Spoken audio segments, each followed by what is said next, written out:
Menguak orasi viral Nase Permana. Benarkah hanya perseteruan politik atau sorotan nyata untuk Jawa Barat? Buat warga Loji, Kabupaten Karawang, dan warga Bogor, kami menyampaikan permohonan maaf buat tim Dinas Pekerjaan Umum Provinsi Jawa Barat. Sampai sekarang belum berhasil untuk memasang jembatan darurat. Hal itu disebabkan karena kondisi alamnya sangat berat. Selain hujan yang selalu turun dan air selalu meluap, juga kondisi tanahnya yang labil, sehingga barang-barang yang kami pasang sulit sekali terpasang dan seringkali ambruk. Dan termasuk kami sudah melakukan pengerahan alat yang bisa mengangkat seberat 50 ton, tetap saja karena tanahnya ambruk akhirnya menjadi amblas dan belum bisa terrealisasi. Sahabat pencari kebenaran, selamat datang kembali di kanal kami. Tempat kami mengupas kisah hangat dengan lugas dan jernih. Baru-baru ini, sebuah video orasi viral mengguncang media sosial. Nase Permana, yang mengaku sebagai ketua LSM Lodaya, dengan lantang menghujat Gubernur Jawa Barat, Deddy Mulyadi, menyebutnya wadul alias pembohong dan menuding kebijakannya hanya demi konten YouTube. Janji jadi politik oleh seorang Deddy Mulyadi yang menyatakan pemilu selesai, itu adalah janji mimpi bohong. Wadul demi konten, sehingga ditonton oleh jutaan orang yang menghasilkan duit adalah pemilik konten. Orasi ini bukan sekadar luapan emosi, tetapi memicu pertanyaan besar, apa motif dibaliknya?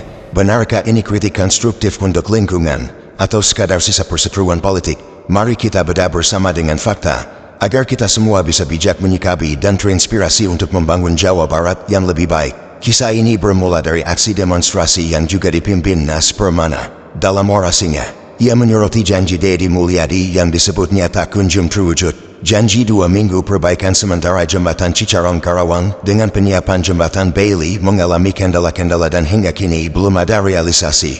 Menariknya, 3 minggu sebelum demonstrasi, Deddy telah meminta maaf di hadapan publik, mengakui adanya kendala dalam memenuhi janji tersebut. Namun, permintaan maaf ini sepertinya tak cukup meredam kemarahan Nase dan kelompoknya.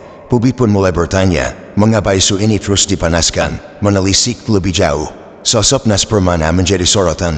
Ia mengklaim sebagai ketua LSM Lodaya, sebuah organisasi yang konon juga bergerak di isu lingkungan, serta menghimbau untuk mewakafkan diri demi kelestarian lingkungan.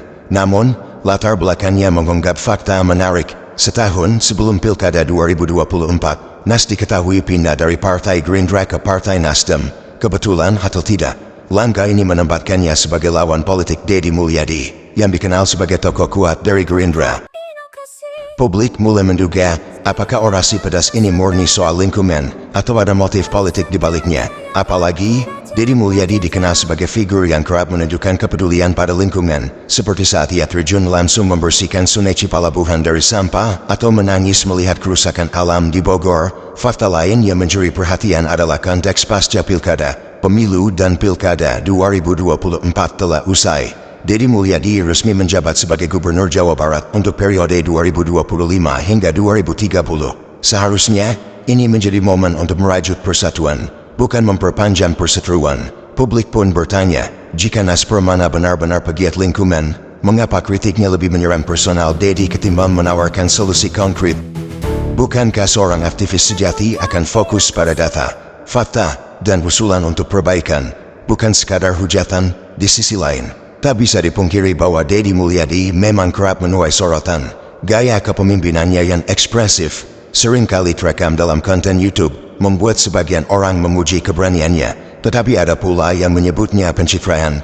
Misalnya, aksi membersihkan sungai atau menyegel bangunan yang merusak lingkungan memang menginspirasi, tetapi ada yang mempertanyakan apakah ini cukup untuk menyelesaikan masalah lingkungan secara sistemik. Kritik seperti ini sebenarnya sah-sah saja, asalkan disampaikan dengan cara yang konstruktif. Sayangnya, orasi Nase Permana lebih terdengar sebagai serangan personal, yang justru mengaburkan substansi isu lingkungan itu sendiri.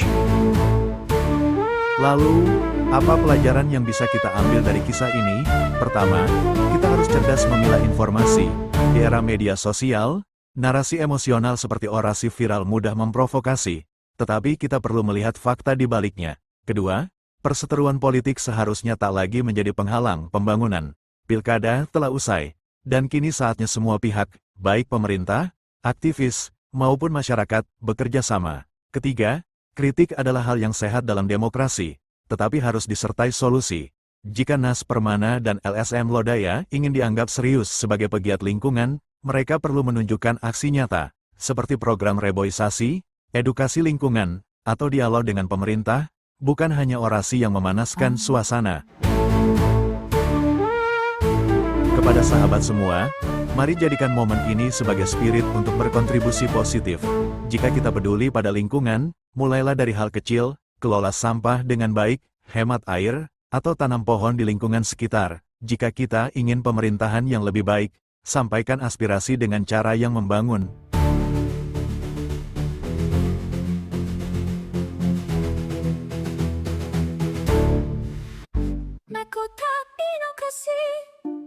Jawa Barat adalah rumah kita bersama, dan hanya dengan gotong royong kita bisa mewujudkan perubahan nyata. Terima kasih telah menyimak narasi ini. Jangan lupa klik tombol subscribe dan aktifkan lonceng notifikasi agar tak ketinggalan konten-konten inspiratif informatif lainnya. Bersama, kita wujudkan Jawa Barat yang lebih hijau, harmoni, dan sejahtera. Sampai jumpa di video berikutnya.